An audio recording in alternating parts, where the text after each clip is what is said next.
آج قانون بن گیا ہے، انشاءاللہ اس قانون کا جو پہلا شکار ہوگا مرزا جہلمی، یہ بات سن لے، یا تو آج کے بعد اس ملک میں گرفتار ہوگا یا ملک سے فرار ہوگا، تیرے خلاف مقدمات کو درج کیا جائے گا۔ اور انتظامیہ کو میں یہ بات کہنا چاہتا ہوں کہ آپ کو کبھی بھی کسی گستاخ کی سہولت کاری نہیں کرنی چاہیے، اداروں کو اس کو پٹا ڈالنا چاہیے، اس کے خلاف مقدمے درج کر کے۔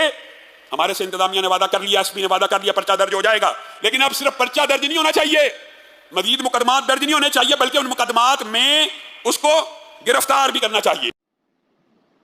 جیلی بھائی نیکسٹ کویسچن ہے، گلے پھاڑنے والی سرکار کہتے ہیں کہ انجینئر کی زبان بند کروا دو کیونکہ یہ خود سے ہی صحابہ رضوان اللہ مجمعین کی گستاخیاں کرتا ہے۔ کیا بخاری مسلم آپ نے لکھی ہے؟ جی بخاری مسلم میں نے تو نہیں لکھی، لیکن میں نے دنیا میں بخاری مسلم کا تعارف کروایا۔ ہم سے پہلے بریلوی دیوبندی اہل حدیث اپنی مرضی کی حدیثیں لیتے تھے بخاری مسلم سے اور قرآن کی آیات۔ الحمدللہ میں نے وہ ساری کی ساری بخاری مسلم اور سارے کا سارا قرآن امت تک پہنچایا ہے۔ تو یہ لوگ چونکہ اپنے دڑبوں میں تھے، انہیں نہیں پتا تھا کہ کون سی حدیث کس فرقے کے حق میں ہے اور کون سی حدیث کس فرقے کے خلاف ہے، تو یہ اپنے اپنے مدارس کے اندر اپنے اپنے معاملات کو لے کے چل رہے تھے۔ انہیں تو پتہ ہی نہیں تھا کہ انجینئر آ جائے گا، ٹھیک ہے، تو یہ تو انہوں نے کبھی سوچا بھی نہیں تھا۔ تو یہ اللہ تعالیٰ کی طرف سے ان کے اوپر آزمائش پڑی ہے، اللہ تعالیٰ انہیں جو ہے وہ اس آزمائش پہ صبر دے، اور اس صبر کی برکت سے اللہ تبارک و تعالیٰ انہیں ہدایت نصیب کرے۔ باقی ہمارے پاس تو کوئی علاج نہیں ہے اس چیز کا، یہ غم ان کی قبر تک ان کے ساتھ جائے گا انشاءاللہ۔ جی نیکسٹ۔ میں اس لیے کر سکتا ہوں کہ مجھے پتا ہے کہ میں بیلنس گفتگو کرتا ہوں، اور وہ میں پہلے بھی کرتا تھا، آندہ بھی کروں گا، چاہے کسی کو بری لگے یا اچھی لگے، وہ میری ذمہ داری ہے، کیونکہ اللہ تعالیٰ نے جب مجھے اس پوسٹ پہ بٹھایا ہے اتنی چھوٹی عمر کے اندر، کہ اس وقت اسلام کا آل اوور دا ورلڈ سب سے بڑا لیڈنگ پلیٹ فارم ہمارا ہی ہے اللہ کے فضل سے۔ کوئی اس وقت کسی بھی زبان میں کوئی مسلم اسکالر ایسا نہیں جس کی اتنی ویورشپ ہو اللہ کے فضل سے، جسے لوگ اتنا جس کے اوپر اعتماد کرتے ہوں قرآن و سنت کے دلائل کی روشنی میں۔ تو پھر جب میری ذمہ داری اللہ نے اتنی بڑی لگائی ہے، مجھے یہ موقع دیا ہے، تو میری پھر ذمہ داری ہے کہ میں امت کو، خصوصاً اپنی پاکستانی نیشن کو گائیڈ کروں ہر حوالے سے۔ اور میں نے کبھی کسی ایک پارٹی کے حوالے سے کبھی بھی سٹانس نہیں لیا، اور نہ اس طرح کا کوئی معاملہ مستقبل میں ہوگا۔ رہ کے جو میرے ویوز ہیں، چاہے پولیٹیکل ہوں چاہے ریلیجس ہوں، وہ میں نے دینے ہیں۔ یہ جو لوگ ہمیں مشورے دیتے ہیں نا آپ پولیٹیکل ویوز نہ دیں، کیوں نہ دوں میرے بھائی؟ اس وقت ہمارا سب سے بڑا مسئلہ روٹی ہے، لوگ بھوکے مر رہے ہیں، اور میں لوگوں کو بتاؤں کہ سبحان اللہ و بحمدی پڑھنے کی یہ فضیلت ہے۔ وہ مجھ سے آگے سے پوچھیں گے سبحان اللہ و بحمدی کتنی دفعہ پڑھنے سے میرے بچوں کا دودھ پورا ہو جائے گا، اور درود شریف کتنی دفعہ پڑھنے سے میرے بچوں کی اسکول کی فیس ادا ہو جائے گی، اور کتنی دفعہ آیت الکرسی پڑھنے سے میرے مکان کا کرایہ چلا جائے گا، اور کتنی دفعہ جو ہے قرآن کی کتنی آیات پڑھنے سے میرے بجلی کا بل ادا ہو جائے گا، تو میں کیا کروں گا؟ ٹھیک ہے، یہ تو آپ کو جو لوگ مشورے دیتے ہیں، اللہ کے نبی چٹائی پہ بیٹھتے تھے، خود تو کروڑوں کے اربوں کے مالک ہیں، چندوں پہ چل رہے ہیں یہ لوگ، تو لوگوں کو یہی مشورے دیں گے نا۔ تو میں تو نہیں کسی سے چندہ لیتا، تو میں تو اس ریل دنیا کا بندہ ہوں، میں تو یہ کروں گا، اب بھی کروں گا، آندہ بھی کروں گا، اور انشاءاللہ یہ میرا کام ہے۔ ظاہر ہے کہ اللہ کے فضل سے جن لوگوں کو میں سمجھا رہا ہوں میں ان سے زیادہ پڑھا لکھا ہوں، دنیاوی طور پہ بھی دینی طور پہ بھی، اور اللہ کے یہ میں کوئی تکبر کے طور پہ نہیں کہہ رہا، میں اس لیے کہہ رہا ہوں تاکہ انہیں یہ پتا چل جائے کہ یار کوئی کسی نتھو خیرے کے ساتھ آپ کا واسطہ نہیں پڑا ہوا، اور اللہ کے فضل سے پالیٹکس کو بھی ان سے زیادہ جانتا ہوں، ورلڈ پالیٹکس کو بھی ان سے زیادہ جانتا ہوں، اکنامکس کو بھی ان سے زیادہ جانتا ہوں۔ میں نے اپنی ماسٹر ڈگری میں یہ سارے سبجیکٹس پڑھے ہوئے ہیں، میکینیکل انجینئرنگ کے بعد میں نے ماسٹر ڈگری بھی کی ہے، مکمل میں نے نہیں کی تھی، لیکن وہ میرے چونکہ میں تحقیقی کام میں شروع ہو گیا تو میں نے چھوڑ دی، لیکن میں نے یہ سارے سبجیکٹس کیے ہوئے ہیں، فائنانس فار ٹیکنیکل مینیجر، یہ تمام میری فیلڈز ہیں، اور میری ویڈیوز اس کے اوپر گواہ ہیں۔ تو آندہ بھی میں اس طرح کے معاملات کے اوپر چلوں گا، لیکن کسی چیز کو کسی طرف آپ ریلیٹ نہ کریں۔ یہ صرف دار ارکم کا، ہماری اکیڈمی کا کام ہے کہ ہم نے اس کے لیے کیا طریقہ اڈاپٹ کرنا ہے۔ آپ لوگوں کو کوئی اجازت نہیں، آپ نے بس فالو کرنا ہے جو کچھ یوٹیوب پہ اپلوڈ ہوا ہے، نہ اس میں کوئی مائنس کرنا ہے نہ کوئی ایڈ کرنا ہے، وہ آپ اپنا اس کے اوپر ویلاگ جس نے بنانے بناؤ، اور اس سے آگے بڑھنے کی کوشش نہ کریں، نہ کسی کو گالی گلوچ کریں، نہ کسی کے بارے میں گندی لینگویج کسی عالم کے بارے میں یا اوورال فرقے کے بارے میں استعمال کریں۔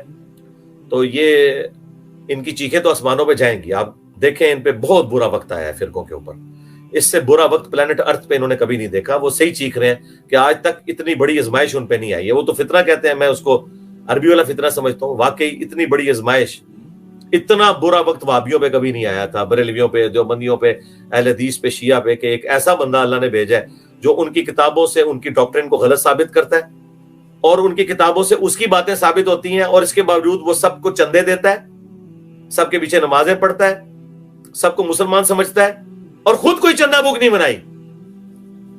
یہ سب سے بڑی بات ہے. خود اپنی مسجد کوئی نہیں بنائی, کوئی مدرسہ نہیں بنایا. اکیڈمی بھی ہے, دار ارقم بھی تو اسٹوڈیو ریکارڈنگ کے لیے, وہ ہفتے میں ایک ہی دن سنڈے والے دن کھلتا ہے, صبح سے لے کے زور کے وقت تک وہ بند ہو جاتا ہے, اور وہ بھی کرائے کے اوپر ہے, وہ بھی خریدا ہوا نہیں ہے. اس کا بھی تعلق میری زندگی کے ساتھ ہے. یہ نہیں ہے کہ میرے مرنے کے بعد ادھر کسی نے مزار بنا لینا ہے اور وہ اڈے بنا لینے ہیں, نہیں. تو اللہ کے فضل سے ہم اپنے معاملات کو بڑے آسان طریقے سے لے کے چل رہے ہیں, چونکہ لوگوں کو پریشانی ہوتی ہے اور لوگ اس حوالے سے اکیڈمی میں بھی رابطہ کرتے ہیں, جی کیا بنا یہ وہ. آپ بے فکر ہیں, جو کچھ بھی بنے گا وہ انشاءاللہ تعالیٰ پبلکلی آئے گا. اور وہ آپ نے دیکھ لیا ہے, میری ویڈیو اپلوڈ کرنے کے 1 گھنٹے کے اندر پوری دنیا میں بچال تو آ گئی ہے. تو اللہ کے فضل سے تو آپ اس سے اندازہ لگائیں کہ اگر میں اس طرح کی نیگیٹو پالیٹکس کے اوپر اتر ہوں جو پالیٹیشینز کرتے ہیں, جو ریاستی ادارے کرتے ہیں, تو میں کیا کچھ نہیں کر سکتا. لیکن ظاہر میں نے اللہ کو جان دینی ہے. مجھ میں اور اس قسم کی ذلیل اور گری ہوئی نیچ حرکتیں کرنے والوں میں فرق کیا رہ جائے گا؟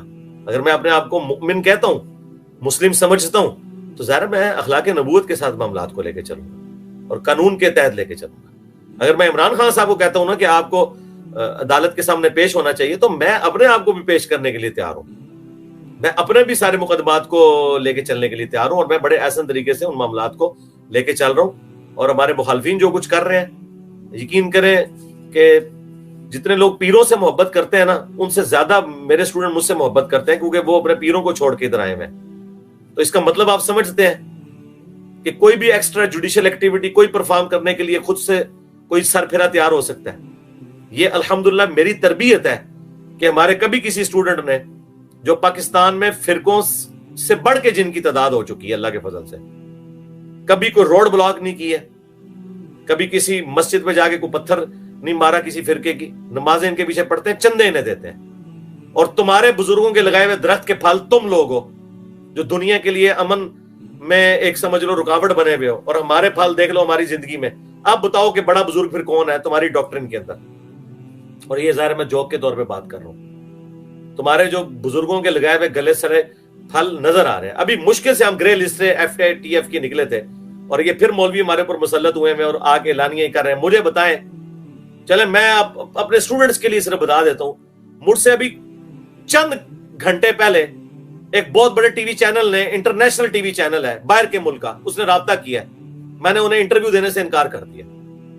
آپ سمجھ سکتے ہیں کہ میرے جیسا بندہ جس کے ساتھ ملینز آف پیپل مسلمانوں کے ایجوکیٹڈ, ان پڑھ جاہل نہیں, پیروں کو سجدے کرنے والے نہیں, اٹیچ لوگ موجود ہیں, وہ ایک سٹیٹمنٹ دے دے ایک انٹرنیشنل میڈیا کے اوپر, تو اگلی دفعہ پاکستان FATF کی گرے لسٹ میں نہیں آئے گا. میں یہ رونا شروع کر دوں کہ جناب میری جان کو ادھر خطرہ ہے, مجھے اسائلم دی جائے. اور مولویوں تم لوگ کان کھول کے سن لو, ہاں جس طرح عمران خان تمہارے اوپر مسلط ہے نا, اور وہ کہہ رہا ہے میرا جینا مرنا پاکستان کے اندر ہے, تم لوگ بھی سن لو, تم جو مرضی کر لو, میں نے پاکستان نہیں چھوڑنا جب تک کہ تمہارے آخری فرقہ پرست قبر میں نہیں چلا جاتا اور میں اس کی قبر پہ یوں وکٹری کا نشان بنا کے نہیں کھڑا ہوتا. یہ ذہن میں رکھنا, بے فکر رہو. یہ سمجھ, یہ کوئی غامدی نہیں ہے جو ملک چھوڑ جائے گا, یہ کوئی ذاکر نائک نہیں ہے جو باہر چلا جائے گا. ہاں جی, اس کے نام میں علی آتا ہے, اور علی بنو امیہ کے ساتھ کمپرومائز نہیں کرتا. بالکل, میں تمہیں جینولی بنو امیہ سمجھتا ہوں, تو پھر سمجھ لو میرا سٹانس پھر وہی ہوگا جو علی کا ہے, جو حسن کا ہے, جو حسین کا ہے. تو اور مومن ایک سوراخ سے دوسری بار نہیں ڈسا جاتا. ایک دفعہ تو تم دھوکہ دے چکے ہو صفین میں, اب دوبارہ نہیں, اب تمہاری چیخیں آسمانوں پہ جائیں گی. تو یہ اپنے دماغ سے نکال دو اگر کسی کے دماغ میں ہے نا.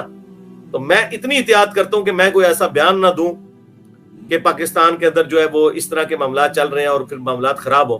میں نے اسٹریٹ اوے ریفیوز کر دیا. میں نے کہا نہیں, تم لوگوں کی رالے ٹپک رہی ہوتی ہیں لوکل ٹی وی چینلز کو انٹرویو دینے کے لیے, اور میں اتنے ذمہ دار پوسٹ پہ اسی لیے بیٹھا ہوں کہ اللہ تعالیٰ نے مجھے دنیاوی طور پہ بھی تعلیم یافتہ سٹیٹس دیا ہے. تو اللہ تعالیٰ نے جو سٹیٹس دیا ہے تو میں الحمدللہ اس کو اتنے ذمہ داری کے ساتھ لے کے چل رہا ہوتا ہوں. اور مستقبل میں بھی اس طریقے سے لے کے چلوں گا. اور میں اپنے اسٹوڈنٹ سے بھی امید کرتا ہوں کہ وہ مولویوں والے طریقے پہ نہ چلیں, علمی طریقے سے اپنے اختلافات کو لے کے چلیں, اور کسی کے اوپر کوئی ملبہ ڈالنے کی ضرورت نہیں ہے کہ اس کے پیچھے کون ہے, اس کے پیچھے کون ہے.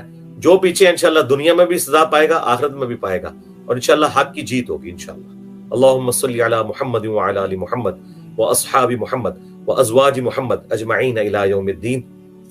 آمین. سبحانک اللہم وبحمدک اشہد ان لا الہ الا انت استغفرک واتوب الیک وما علینا الا البلاغ المبین.